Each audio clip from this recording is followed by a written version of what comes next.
할렐루야!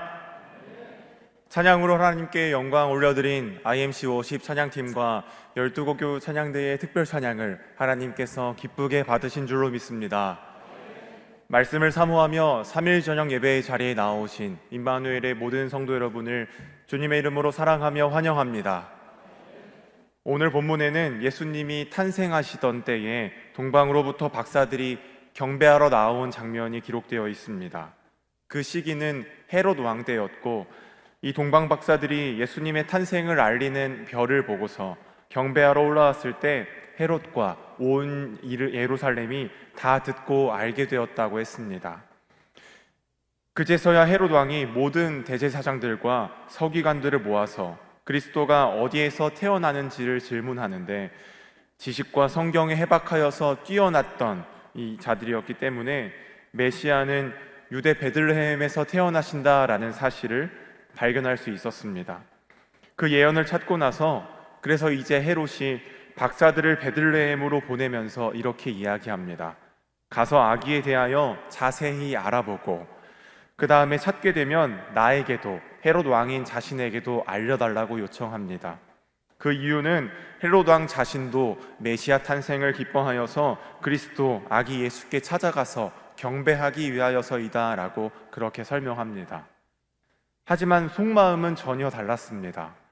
헤롯은 유대인의 왕으로 오신 메시아를 살해하려고 마음먹었기 때문입니다. 그러면서도 겉으로는 경건한 척을 하며 위선을 떨었고, 선량한 손님으로 왔던 동방 박사를 죄의 도구로 사용하려고 했습니다. 그래서 나중에 천사가 동방 박사의 꿈에 나타났습니다. 그래서 헤롯에게 돌아가지 않도록 막아주게 됩니다. 동방 박사들이 예루살렘으로부터 길을 떠나니까 동방에서 보았던 그 별이 문득 나타났습니다. 길을 인도하여 주었습니다. 그렇게 가다가 이 별이 머물었던 곳, 아기가 있는 곳 위에 별이 서게 됐는데, 그렇게 아기 예수를 찾은 곳은 마구간이었고 그 안에서도 말구유라고 하는 먹이통에 뉘어 있었습니다. 그곳에서 박사들은 이 아기께 경배하였고 보배합을 열어서 황금과 유향과 몰약을 예물로 드렸습니다. 이 세 가지 예물은 당시의 왕위나 귀족처럼 지위가 높은 자들에게 찾아갈 때 들고 가는 관행대로 있었습니다. 그래서 동방 박사들이 아기 예수를 정말 높은 자로 인정하고 그렇게 경배했다는 뜻입니다. 예수님이 유대인의 왕이자 온 인류의 구세주로 오셨다라는 사실을 정말로 믿고 고백했기 때문에 특별하고 귀중한 예물을 들고 올 수 있었습니다. 그림에 보면 왼쪽이 유향이고 오른쪽이 미르라고 하는 몰약입니다. 유향과 몰약은 각각 유향나무와 몰약나무에서 나오는 레진 성분, 그러니까 나무의 수액 성분이 수분이 날아가서 굳은 형태를 가리킵니다. 자연적으로는 나무가 자라면서 껍질이 갈라졌을 때 수액이 나오면서 굳은 상태를 사진처럼 발견할 수 있습니다. 그러다가 이것이 정말 귀하고 좋다라는 사실을 알게 되니까 유향과 몰약을 채취하기 위해서 나무 껍질에 일부러 상처를 내서 흐르는 유액을 모읍니다. 그리고 공기 중에 건조시키면 점차 딱딱해지면서 방울들과 불규칙한 덩어리가 생성됩니다. 그 사진이 아래에 여러 덩어리로 정말로 구매할 수 있는 형태의 모습입니다. 유향은 향수의 원료, 근육과 피부의 통증 치료, 화장품으로 쓰였고, 몰약은 염증을 치료하고 방부제의 역할을 했습니다. 황금은 말할 것도 없이 요셉과 마리아가 아이를 키우고 여정을 감당하는 데에 물질적으로 큰 도움을 줄 수 있었습니다. 동방 박사들은 동방의 특산품으로 이렇게나 귀한 예물을 준비하여서 먼 거리를 달려 나왔습니다. 정성을 다해 아기 예수를 경배하면서 예수님께 합당한 영광을 올려드렸습니다. 오늘 본문에서는 이렇게 아기 예수의 탄생과 동방 박사의 경배를 기록하고 있습니다. 예수 그리스도를 구주로 영접하고 하나님 아버지를 믿고 천지의 창조주로 고백하면서 보혜사 성령 하나님의 보호하심을 따라가는 성도들이라면 쉽게 접할 수 있고 기억하실 수 있는 본문입니다. 우리는 지금 사순절을 지나고 있습니다. 부활절 전까지 주일을 제외한 40일을 특별히 더욱 경건하게 지키며 그리스도의 순환과 부활을 기억하고 예수님을 깊이 묵상하는 시간이 바로 이 사순절입니다. 그래서 이제 정말 다음 주면 고난주간 특별 새벽 기도회로 지키며 함께 기도하는 시간이고, 그리고 나서 맞이하는 주일은 부활주일입니다. 우리를 구원하시기 위해 십자가를 지신 예수님께서는 단번에 30살의 청년으로 한순간에 나타나지 않으셨습니다. 누군가 돌보아 주지 않으면, 누군가 밥을 먹이지 않거나 체온을 지켜주지 않으면 생존할 수조차 없는 갓난 아기의 모습으로 이 땅에 오셨습니다. 우리와 똑같은 모습으로 오셨다는 뜻입니다. 참 하나님이시지만 참 사람의 모습으로 오신 이 땅에 오신 예수님, 이것이 자신을 낮추시고 죽기까지 순종하신 주님의 참된 사랑입니다. 이 사랑을 기억하시면서 고난주간을 더욱더 깊이 묵상하는 시간을 갖고자 이 말씀을 준비하였습니다. 본문을 통해서 우리에게 알려주시는 숨겨진 비밀들, 예수 탄생에 숨겨진 비밀 3가지를 함께 살펴보기 원합니다. 아기 예수 탄생에 숨겨진 비밀, 그 첫 번째는 동방 박사를 부르신 이유에 관한 것입니다. 마태복음 2장 1절과 2절 말씀을 합독하시겠습니다. 헤롯 왕 때에 예수께서 유대 베들레헴에서 나심에 동방으로부터 박사들이 예루살렘에 이르러 말하되 유대인의 왕으로 나신 이가 어디 계시냐? 우리가 동방에서 그의 별을 보고 그에게 경배하러 왔노라 하니 아멘. 하나님께서는 아기 예수의 탄생을 경배할 자들로 동방 박사들을 선택하고 부르셨습니다. 여기에는 하나님의 섬세한 관심과 인도하심이 있습니다. 박사들이라고 번역한 마고스라는 단어는 바벨론, 메데, 페르시아에서 쓰이는 단어입니다. 현자, 교사, 제사장, 의사, 점성가, 예언자, 해몽가, 마술가 등으로 번역할 수 있는 총칭하는 단어가 이 마고스입니다. 이들 중에서 성경학자들이 두고 연구한 동방의 박사들은 당시에 아라비아나 페르시아에서 또는 바벨론에 거주하는 점성술사로 해석하고 있습니다. 이 점성술사들은 단순히 별을 보고서 점이나 치는 자들을 말하지 않습니다. 별과 하늘의 기상을 관측하면서 천문에 관한 지식을 탐구하던 천문학자, 철학자로 이 동방박사를 보고 있습니다. 그래서 이들은 하늘의 별자리를 보고 미래를 예측하려는 시도를 하기도 했습니다. 그런데 정말 이 사람들이 관측하던 별 중에서 이전까지 그 역사에서 탐구하고 축적해왔던 지식을 벗어나 있는 별을 발견할 수 있었습니다. 아주 특별하고 범상치 않은 상황이 펼쳐졌고, 그렇게 나타난 별이 유대인의 왕이 태어난다라는 사실과 부합되어서 그렇게 해석되었습니다. 이들이 해석한 유대인의 왕은 일반적인 왕, 이 세상에서 다스리는 열왕 중에 한 명이 아니었습니다. 이방인에게 있어서 유대인의 왕이라는 단어는 메시아를 뜻하고 있기 때문입니다. 메시아는 말 그대로 인류를 구원할 이를 가리키고 이것을 중요하게 여겼기 때문에 저 먼 동방에서부터 메시아의 탄생을 쫓아서 찾아올 수 있었습니다. 정말 이 박사들은 별 하나만 보고 이 먼 거리를 달려나왔습니다. 당시에는 교통이 불편한 상황들이 정말 많았고, 페르시아나 바벨론으로부터 예루살렘까지의 거리는 적게 잡아도 1000km가 넘는 1500km까지 계산하고 있습니다. 게다가 강도와 도적들도 있었기 때문에 위험까지 했습니다. 그럼에도 불구하고 이들은 기꺼이 이 위험들을 무릅쓰고 메시아를 경배하기 위해서 길을 떠나왔습니다. 하나님께서는 이들을 보호하셔서 예루살렘까지 인도하여 주셨습니다. 그렇게 동방박사들이 유일하게, 이방인 중에서는 유일하게 아기 예수를 만날 수 있는 영광을 누리게 되었습니다. 봄의 생명력이 넘치는 이 4월에 온 교구가 합심하여서 화요일과 목요일로 전도를 하고 계십니다. 교구 지도자님과 속장님들을 중심으로 온 교구께서 정말 열심히 전도하시는 모습을 봅니다. 그 모습 가운데 전도 물품에 관심을 가지고 감사하다고 대답하시면서 거기 임마누엘 교회로 있는 것 알고 있다, 이렇게 대답하는 분들도 계시고, 전도 물품만 받고 지나가신 분들도 계십니다. 반면에 전도 물품을 아예 받지도 않고 관심을 주지도 않는 사람들도 있습니다. 이외에도 정말 다양한 반응들이 있지만 주로 이렇게 세 분류로 나눌 수 있습니다. 화목한 전도대가 만나는 모든 분들이 정말 복음이 무엇인지를 깨닫고 이 복음을 기뻐하여서 복음의 능력을 누리게 되는 귀한 일들이 우리 화목한 전도대 온 교구 성도님들을 통해서 일어나기를 간절히 소망합니다. 성도 여러분, 주님께서 동방 박사를 부르신 이유가 무엇이냐면 방금 말씀드린 것처럼 복음을 기쁨으로 받았기 때문입니다. 전도를 당하는 분들이 복음을 기쁨으로 받아야만 복음을 영접할 수 있게 됐기 때문입니다. 성도는 예수님의 탄생, 예수님의 오심을 진정으로 기뻐할 줄 아는 자들입니다. 복음으로 말미암아서 기뻐하며 즐거워할 때 이 복음의 전달자라는 사명도 능히 감당하게 되실 줄로 믿습니다. 복음에 대하여서 헤롯과 온 예루살렘이 듣고 소동한지라 라고 기록했습니다. 온 예루살렘의 모든 사람들에게 메시아의 탄생 소식이 전해졌다라는 뜻입니다.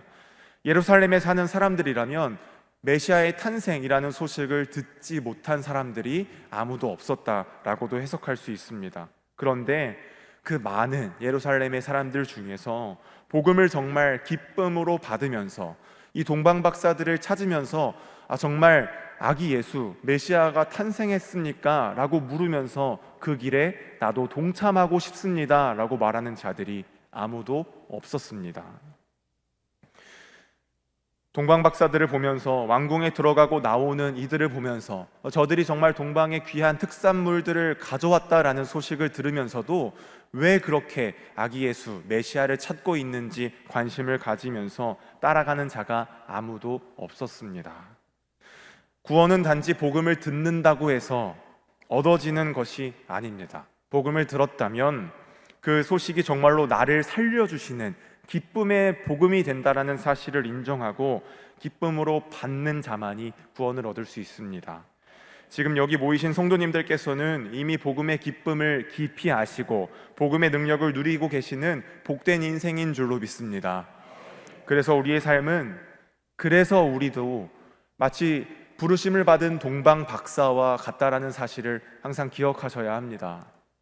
삶의 여러 자리가 계신데 가정과 직장에서 또 학업에서 교제하시는 여러 공동체에서 이 복음이 너무도 기뻐서 전할 수밖에 없는 자가 되시기를 간절히 소망합니다. 성도님들을 보면서 나도 이 복음의 기쁨을 알고 싶다라고 말하는 자들이 넘쳐나기를, 그래서 이번 희년의 부활절에는 수많은 전도 대상자들과 이 성전에서 예배하는 온 성도님들이 되시기를 주님의 이름으로 축복합니다. 예수님 탄생에 숨겨진 비밀 그 두 번째는 헤롯 왕이 소동한 이유에 대해서입니다. 마태복음 2장 3절 말씀을 합독하시겠습니다. 헤롯 왕과 온 예루살렘이 듣고 소동한지라. 아멘. 헤롯 왕은 동방에서 온 박사들로부터 유대인의 왕이 나셨다는 소식을 듣고 소동했다라고 기록했습니다. 이 소동하다라는 말의 원어에는 뒤흔들다, 흥분케 하다, 괴롭게 하다라는 뜻이 담겨 있습니다. 결국에 헤롯 왕은 메시아 탄생의 소식을 듣자마자 매우 놀라며 심지어 마음속에서 괴로움까지 느꼈다라는 뜻입니다. 헤롯 왕이 왜 이렇게까지 괴로워하였겠습니까? 헤롯은 스스로 자신을 유대인의 왕으로 스스로 자처하던 자였습니다. 그리고 이 메시아의 사상은 온 유대인들이 정말 목마른 심정으로 갈급함으로 기다렸던, 간절히 원했던 소식이었습니다. 헤롯 왕은 정통 유대인이 아니라 에서의 후손으로서 이둠의 출신이었습니다. 에돔 족속의 사람이었다는 뜻입니다. 그래서 헤롯은 정식적으로는 유대인의 왕이 절대로 될 수 없는 자입니다. 그러나 헤롯은 당시에 팔레스타인 지역을 통치하고 있던 로마에 막대한 재물을 올리고 뇌물을 주면서 왕을 얻을 수 있었습니다. 게다가 헤롯은 유대 역사가 요세푸스에 의하면 무척이나 의심이 많았던 성격이었습니다. 그래서 왕위를 찬탈하려는 음모를 꾸민다라는 혐의를 씌워서 유대인의 출신인 자신의 아내와 그 아들들까지 살해했던 자가 바로 이 헤롯 대왕입니다. 헤롯이 이렇게나 왕위에 대해서 몹시 집착을 갖고 있었기 때문에 유대인의 왕이 태어나셨다라는 소식을 듣게 되니 두렵고 정말로 마음이 괴로울 수밖에 없었습니다. 예수님의 나심은 온 만물과 땅과 하늘 위에서 축복이며 놀라운 은총인 것을 우리가 함께 고백하고 있습니다. 그러나 이 사실을 온전히 받아들이지 못하는 자가 예도 지금도 있습니다. 바로 세상과 사단의 지배하에 있는 자들입니다. 사단은 인간을 유혹하며 죄에 빠뜨리고 돈과 권력, 명예와 정욕으로 사람의 눈과 귀를 현혹시키는 일을 합니다. 그래서 사람들이 복음을 듣지도 못하게 하고 이 복음이 진리이며 생명을 살리는 일임을 깨닫지도 못하게 합니다. 하늘나라를 사모하지 못하게 하는 것입니다. 오늘 헤롯 왕은 메시아의 탄생 앞에서 권력이라는 욕망 때문에 두 눈과 귀가 가리워져 있었습니다. 땅에 속한 것들이 우리의 삶을 묻고 억압하지 않도록 우리는 경계해야 할 줄로 믿습니다. 대신에 말씀과 성령으로 육신의 정욕을 이기시며 하늘의 것을 사모하는 인생이 되어야 합니다. 요한일서 2장 15절 말씀에 이렇게 기록합니다. 합독하시겠습니다. 이 세상이나 세상에 있는 것들을 사랑하지 말라. 누구든지 세상을 사랑하면 아버지의 사랑이 그 안에 있지 아니하니. 아멘. 결국에 헤롯 왕이 소동한 이유는 헤롯 왕 스스로 자신이 세상에 있는 것들을 더 사랑했기 때문입니다. 성도 여러분, 무엇을 사랑하며 살고 계십니까? 이 세상이나 이 세상에 있는 것들을 사랑하면 아버지가 내 안에 있지 아니하다라고 하셨습니다. 하나님이 없이는 온 세상에 속한 것이 덧없고 허무한 것임을 우리는 잘 알고 있습니다. 그러나 이 사실을 모르는 자들 위하여서 정말로 힘을 다하여서 기도하시고 또 성도의 인생 가운데 그 어떤 것도 우리의 즐거움을 빼앗지 않도록 사단과 마귀의 공격을 힘써 이겨나가시는 모든 복된 성도의 삶을 지키시기를 간절히 소망합니다. 예수님 탄생의 숨겨진 비밀, 그 마지막 세 번째는 베들레헴에서 태어나신 이유에 관해입니다. 마태복음 2장 4절에서 6절 말씀을 합독하시겠습니다.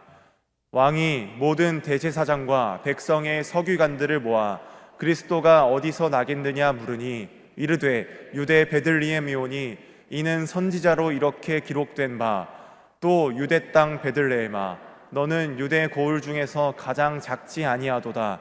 내게서 한 다스리는 자가 나와서 내 백성 이스라엘의 목자가 되리라 하였음이니이다. 아멘. 6절 말씀에 보면 유대 땅 베들레헴아 내게서 한 다스리는 자가 나와서 내 백성 이스라엘의 목자가 되리라 라고 하였습니다. 이 말씀은 미가서 5장 2절 말씀을 인용해서 그리스도의 베들레헴 탄생을 예언하고 확증한 말씀입니다. 베들레헴은 다윗의 고향이었습니다. 메시아가 다윗의 후손임을 증거하기 위해서 이 베들레헴을 택하셨습니다. 또한 여기에는 중요한 영적인 의미가 있습니다. 주님께서는 베들레헴에 오심을 통해서 자신을 낮추시는 사랑, 겸손의 사랑을 보여주시고 계십니다. 당시에 메시아를 바랄 때 다윗의 후손으로서 왕의 혈통을 받은 자를 간절히 바랬지만 동시에 만왕의 왕으로 오실 구원하실 메시아를 바랐습니다. 만왕의 왕이시니까 이 메시아는 왕궁과 그리고 성전이 자리 잡고 있는 예루살렘으로 오실 것이 당연하게 여겨졌습니다. 그래서 동방으로부터 오는 동방의 박사들도 아기 예수의 탄생을 찾아서 올 때 가장 먼저 예루살렘으로 온 것이 당연한 수순이 되었습니다. 그러나 이 예루살렘에는 메시아가 아니라 명예와 권력의 욕망에 사로잡혀서 포악한 정치를 행하던 헤롯이 있었을 뿐입니다. 대신에 예수님께서는 조그만 마을 베들레헴에서 태어나셨습니다. 그리고 베들레헴에서도 어느 정도 정갈하거나 깨끗한 저택이 아니라 짐승의 배설물들로 가득한 냄새나는 마구간에서 태어나셨습니다. 그래서 보잘것없고 더럽게 보이는 곳, 이곳이 온 세상을 구원할 아기 예수가 탄생하는 가장 귀하고 거룩한 처소로 변모되었습니다.